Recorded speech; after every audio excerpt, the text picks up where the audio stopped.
we go, nice and smooth. We'll put that on there. We'll do the same with this one. Again, making sure that the bottom of the triangle, let's say, is facing the shoe.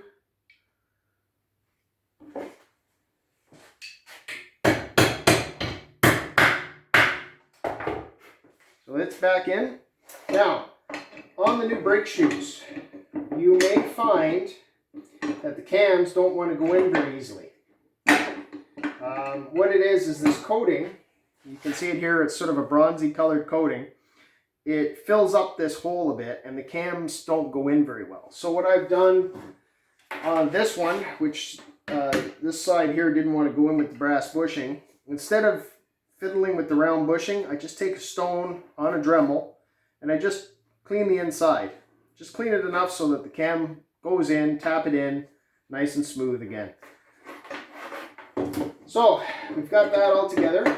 Again, you can see it's not a very time-consuming job unless things go wrong, which hopefully they're not going to today and make me look bad. Next. Oh, I'm ahead of myself. See? There we go. You want to put the eccentrics in. So as I said before, you can see the eccentric is kind of an oblong thing. This is what you adjust your brakes with. When this turns, it puts pressure on the back of the brake pad, and that puts pressure against your brake drum. So what you want to do when you're fitting your brakes is make sure that that eccentric is facing inwards. That way there's no extra pressure on your brake pads when we go to put the springs on. So we put these on. Again, there's nothing on the inside. They just sit on. Take your lock washer, your nut. For now, just hand tight. That's all you need. Both sides.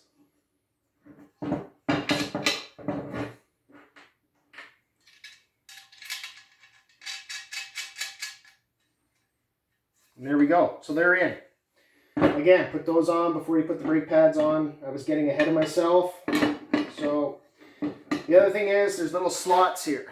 Sometimes you may have to get a screwdriver or something and just open the slot up a bit if things don't fit properly.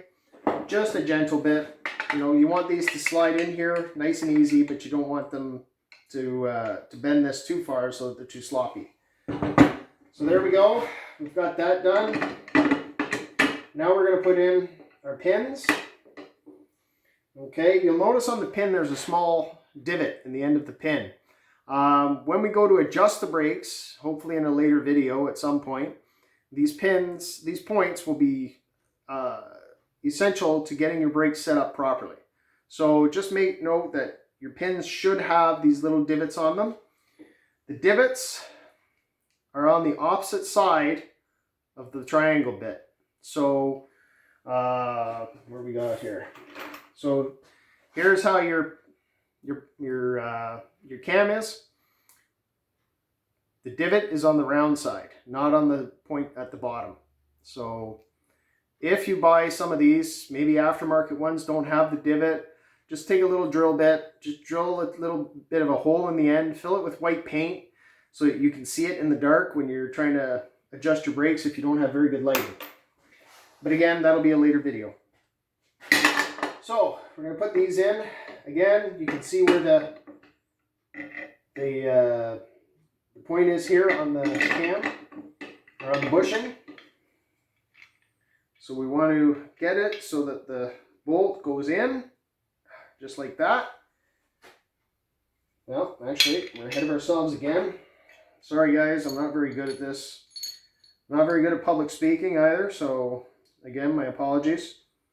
Here we go. So we want to get this. So there, you can tell it's in, everything's flush. We're going to do on the same on the other side. I'm going to get this on first, just so we don't, like that. We'll do this one.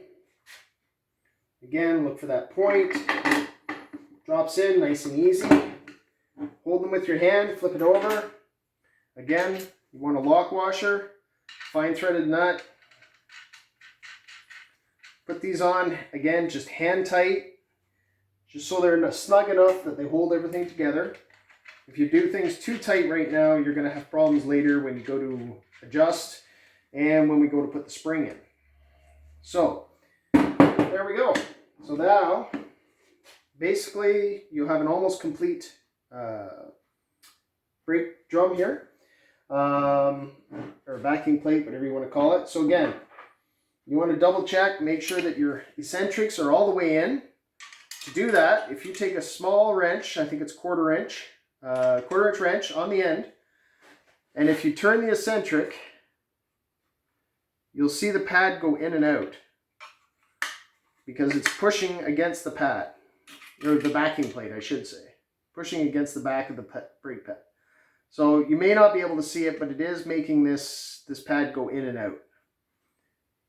All right, so you want them all the way in. So again, you can just do it with the wrench, or you can just double check, make sure that the oblong is facing inwards, which they both are. There's your backing plate. Now, the spring, as you can see on this one, it's under on this side, over on the other. That's how the spring is made, under, over. I always put the over on last. It's easier to hook on top than it is to try and get the hook underneath. So, again, you just do this. Now there's two different ways you can do this. You can use a pair of small vice grips, grab this, and basically force it over. I find it easier using a nail removing driver. Just hook this in. Now there is a lot of pressure here. You may not be able to see what I'm doing, but you need to get this. Oh. Oh, I tell you, I mean a lot of pressure. I'll show you how much spring work is on your. I'm gonna do this towards me. Hopefully it doesn't slip and I have an issue later at the hospital. You gotta get that spring hooked into the hole.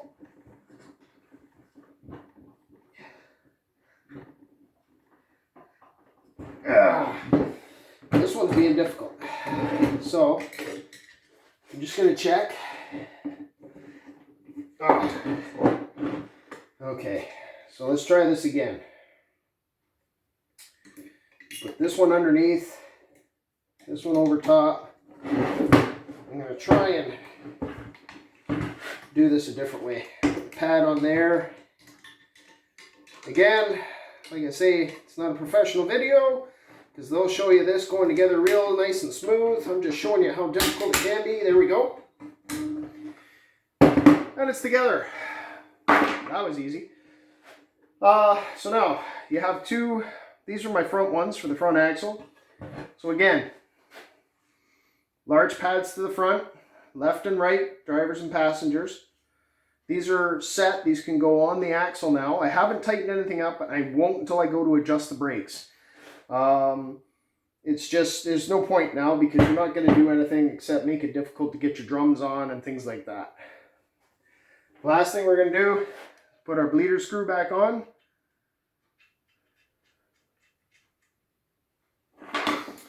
We'll tighten that up. And there we go. One brake drum assembled, or brake drum, sorry, backing plate assembled with brakes, ready to go, all new parts. One final thing, I forgot again, is you see how the brake pads are pushing in on your cylinder. Back them off. Don't let them crush the rubber or damage the rubber. That's your seal, so you don't want oil to leak. Again, go to your eccentrics. Just give them a turn.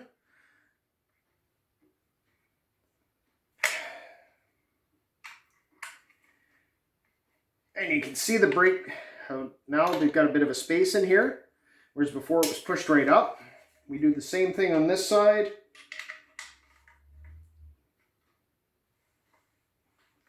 There.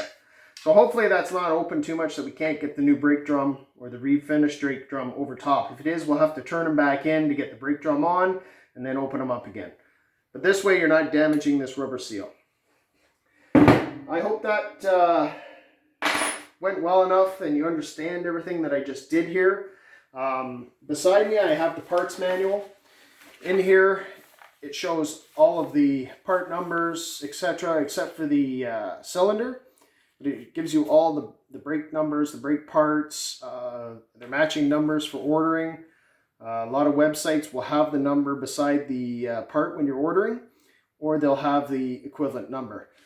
A lot of this stuff can be bought at any brake shop. They're still made. You just need to know when you go in what year the brakes were used on. I think these brakes were used up until the 1950s. Not positive. But you can check on that online.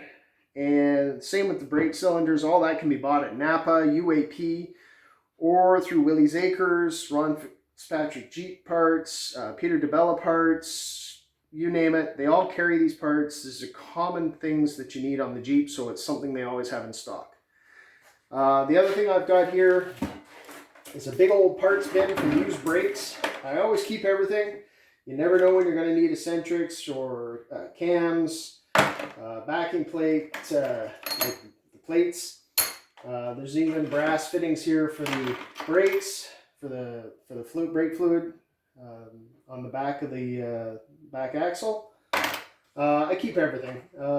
Unless it's totally useless, I throw it out, or I'll keep something as an example, but otherwise I try and keep everything.